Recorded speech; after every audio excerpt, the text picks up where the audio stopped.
Hey everybody. So it's Wednesday again. I didn't do a midweek message last week and no one called to complain. So maybe you just didn't miss me. I guess that's cool.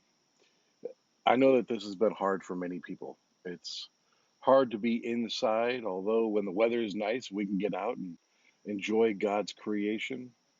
We should do that safely. I love seeing everyone's pictures of vacations and traveling up to the North Shore and camping and whatever you've been doing responsibly this summer to break up the doldrums of quarantine life.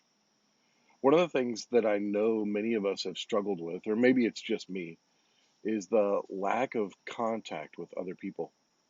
You see, I like to shake hands, to give high fives, to hug people. I'm a contact oriented guy. I love relationships with others. And I know that many of you do too.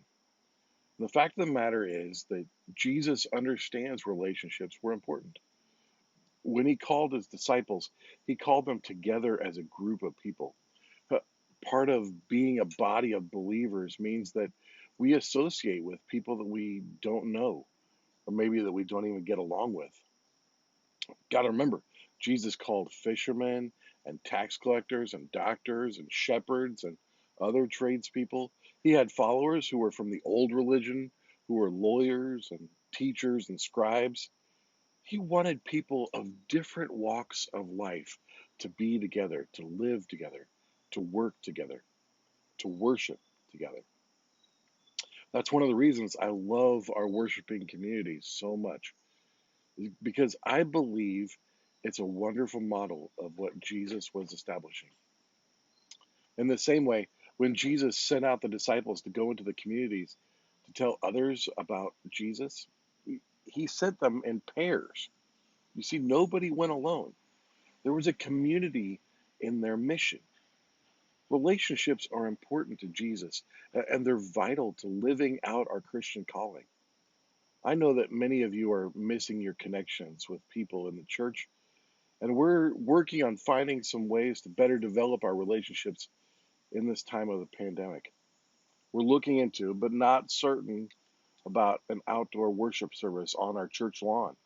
But we're getting people interested in hosting online coffee fellowship times just to meet and greet others, to talk to others in our church community.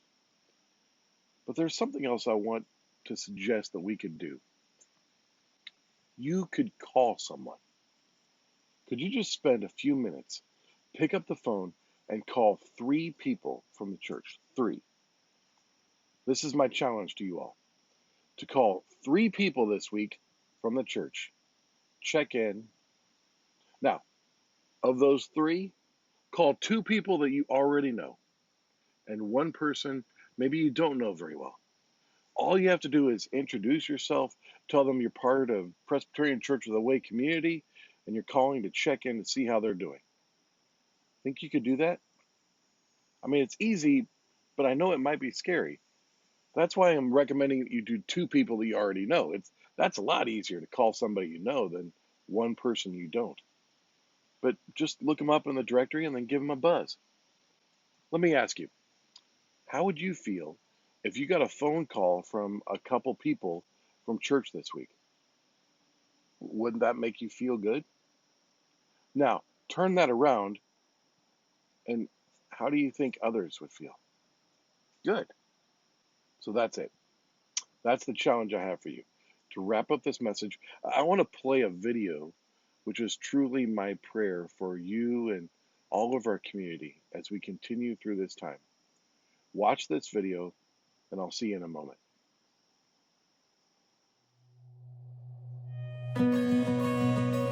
It's okay to say it. These are hard times, and hard times can divide even close communities, even us, exactly when we need each other the most.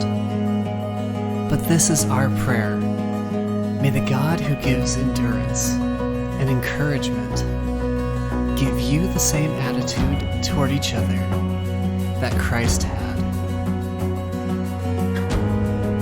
Let's glorify God with one mind and with one voice.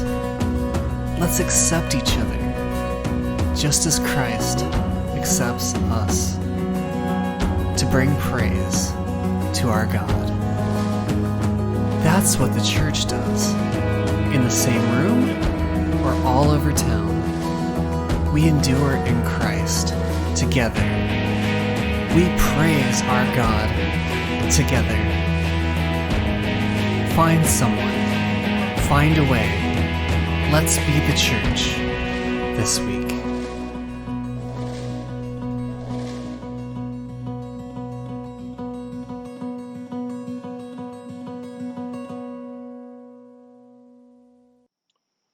So as we're getting closer to Labor Day, we know that we've got kiddos starting school, or whatever that may look like for them. We've got parents and teachers trying to figure out how they're going to balance it all. And we have many more of our people who have been in the hospital, who are in the hospital currently, some of our members who are ending this part of life. It is a tough time for the people of our church, our community, and even this nation. So be good and kind to one another, folks. Lift each other up in prayer. Don't forget to call each other. Now, we're going to be starting up some new children, youth, and adult programs in the next few weeks. So please make sure that you read up on your newsletter about what's happening. We've got Sunday school for children. A new confirmation class is going to start up. I've got a couple Bible studies that I'm going to lead. One's going to be on Tuesday nights, another one on Thursday afternoons. We're looking to have also a few Zoom coffee fellowship opportunities for people. So if anyone wants to host a gathering, just let Wendy in the office or myself know. Also, if you're looking for a number of somebody that you're trying to connect with, don't forget to call Wendy in the office and we'll get you a copy of our church directory. Friends, we love you. We truly miss you. We'll see you another day.